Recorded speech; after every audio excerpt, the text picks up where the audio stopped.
ఈ rainbow hospital మీద ఎటువంటి యాక్షన్ తీసుకోలేదండి ఇప్పటి వరకు. ఆ హాస్పిటల్ మీద కూడా యాక్షన్ తీసుకోవాలని కోరుకుంటున్నాను. దయచేసి మీ మీడియా మిత్రుల సహాయం కూడా మాకు కావాలండి.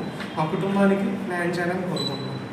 థ్యాంక్ యూ అని చెప్పేసి గవర్నమెంట్ డాక్టర్ అండి ఈ మేడం కూడా ఇంకో కమిటీ పెట్టి ఆ మేడం డాక్టర్స్ ప్రొఫెసర్స్ అందరితో మాట్లాడి ఆ మేడం ఇచ్చిన ఒపీనియన్ సార్ ఇది చేయకూడదు, ఆయన తప్పు చేశారు, ఈ క్యాన్సర్ ఉంటే ఆపరేషన్ చేయకూడదు అని ఇచ్చిన రిపోర్ట్ సార్ ఇది.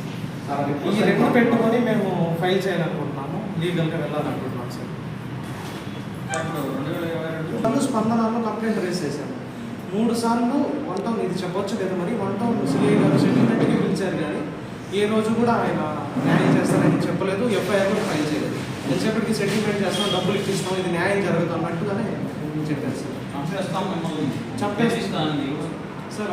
సునీల్ అని చెప్పేసి రెయిన్బో హాస్పిటల్ స్టాఫ్